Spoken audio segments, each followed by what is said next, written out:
So one last story, and this is something I went into great detail on my show because I think it's really important for us to understand what neoliberalism is.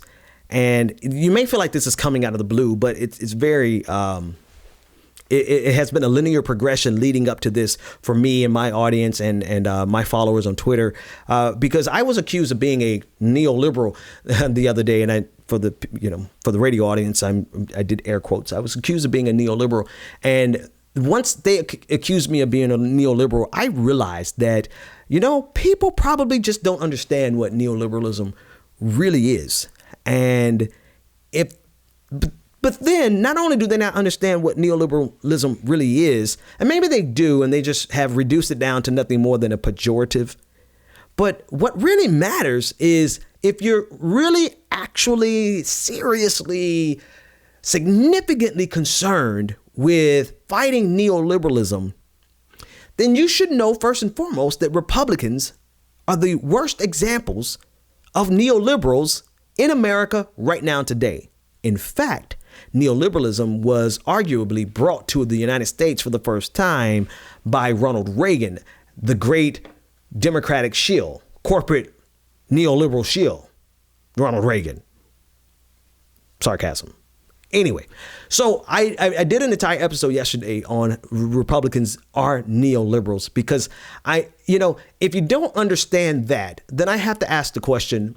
And this is to my progressive friends, some who are now my enemies, which is totally fine because, I can't really, there's a level of problematic politics that exists everywhere, and they exist in the progressive circles as well. But this is a very key place where it exists, because if the entirety of your political participation hinges on fighting neoliberals, and you don't even realize that Republicans are neoliberals, then what the hell are you doing? What are you doing, man? Who are you fighting? What are you fighting for? Do you even know what it is? And this is not to be insulting, it's not to be condescending, even though there is a bit of condescension in my tone. I will gladly recognize that, but come on. So let's get a definition of it. Let's start there. And I want to start with the definition of neoliberal from the Cambridge University Press Dictionary. And it's a very short definition. And this is what they say, quote, supporting a large amount of freedom for markets with little government control or spending and low taxes. Now, to be fair, that's a very simple definition, but it's accurate. It's not wrong. And some people have, the reason it's simple and it's important, it's because it creates the framework that you should understand neoliberalism through. Neoliberalism is an economic paradigm. Neoliberalism are a set of economic policies and decisions that have created the entire framework that we've been living under since Ronald Reagan. Neoliberalism is economic, period. Now, if you don't like that definition, I mean, there's so many other definitions. You could go to Wikipedia. It says the same thing. You can go to the Oxford Dictionary, Economic Dictionary. I couldn't find my book. I was looking for it this morning. I knew I had it somewhere, but there's a definition of neoliberal in the Oxford Economic Dictionary. But if you don't like any of those sources, UrbanDictionary.com actually has one hell of a definition to help you understand. And this is what they said, quote, neoliberalism refers to a political economic philosophy, and political economy is one thing. It's not saying political and economic, it's political economy. Neoliberalism refers to a political economic philosophy that has had major implications for government policies beginning in the 1970s and increasingly prominent since 1980 that de-emphasizes or rejects government intervention in the economy, focus instead on structured free market methods and fewer restrictions on business operations, and that the most important class of rights to expand are those of property enforcement and of opening nations to entry by multinational corporations. In a broader sense, it is used to describe the movement towards using the market to achieve a wide range of social ends previously fueled by the government. UrbanDictionary.com nails it. You know what else I learned? I mean, I knew this already from my studies, but I went to Urban Dictionary and learned what a devil's triangle was because Brett Kavanaugh said it was a drinking game, and something told me that that's just not true. So shout out to urbandictionary.com. Neoliberalism is an economic paradigm. But if you have reduced neoliberalism to mean Democrats that you don't like, then what are you fighting?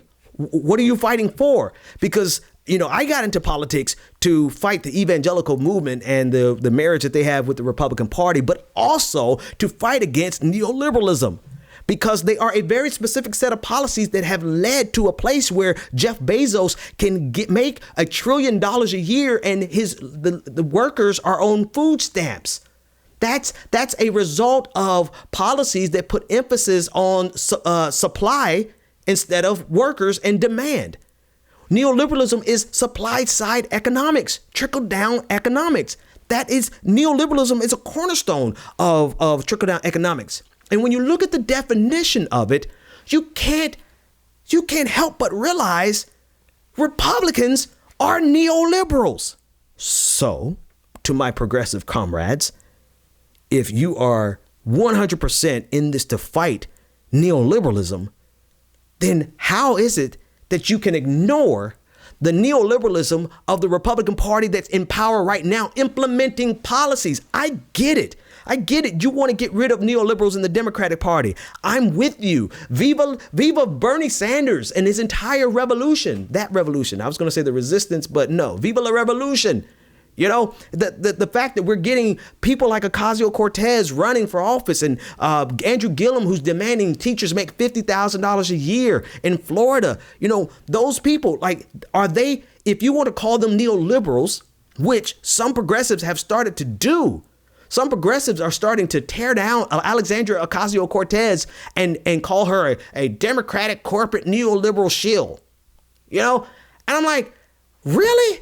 Do you even know what it is? Because if you knew what it was, you would understand why this new class of progressives that are going to Washington, D.C. are going to be integral in changing the paradigm, shifting us away from the neoliberal paradigm. Just for good measure, before neoliberalism was the commonly accepted norm in Washington, D.C. was Keynesianism. And there's a great article from I forgot what it stands for, but it's fpif.org.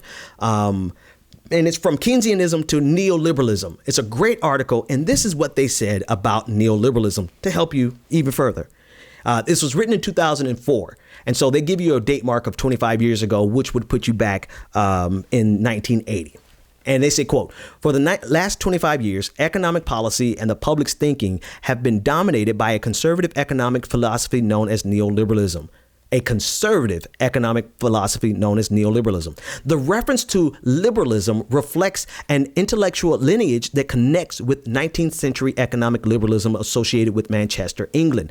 The Manchester system was predicated upon laissez-faire economics and was closely associated with free trade. Contemporary neoliberalism is principally associated with the Chicago School of Economics, which emphasizes the efficiency of market competition, the role of individuals in determining economic outcomes, and distortions associated with government intervention and the regulation of markets.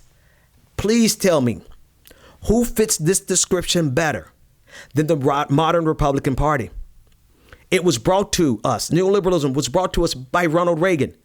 And you look at the policies of Donald Trump, save his tariffs that are really not his economic policy as much as his nationalistic pandering and fear mongering. He's using one economic tool out of his entire neoliberal economic toolkit. One of them he's sacrificing in order to carry out his nationalism. But besides his tariffs, everything else that he's doing is like neoliberalism on steroids. It is it is neoliberalism hocked up on cocaine. Like it is to the extreme where they have now cut the corporate tax rate down to 15%. And the responsibility that corporations and the wealthiest have to society from which they derive their wealth has been reduced significantly, which is a hallmark of neoliberalism. So if you as a progressive are here to fight neoliberalism, why are you not fighting it in the Republican Party as they implement policies? And why have you reduced it down to nothing more than meaning Democrats that you don't like? Is it that you just want to fight Democrats? I mean, if that's what you want to do, then that's fine. But don't fight it in a way that you ignore the culprits It's like, it's being a useful idiot. And I don't mean that to insult them. I think David said this. David said this on his show yesterday. It's like when you're actually benefiting the very people that are hurting your agenda. That's not too smart. That's not intelligent whatsoever.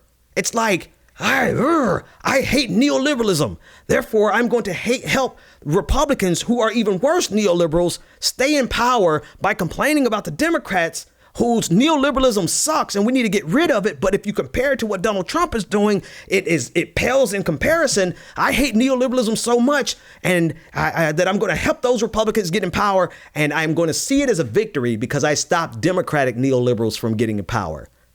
I'm sorry. But if that's not one of the best definitions of the dumb left, thanks for hanging out with me today, folks. The bonus show is coming up. Thanks to David for having me. It's always a pleasure, and I will see you next time.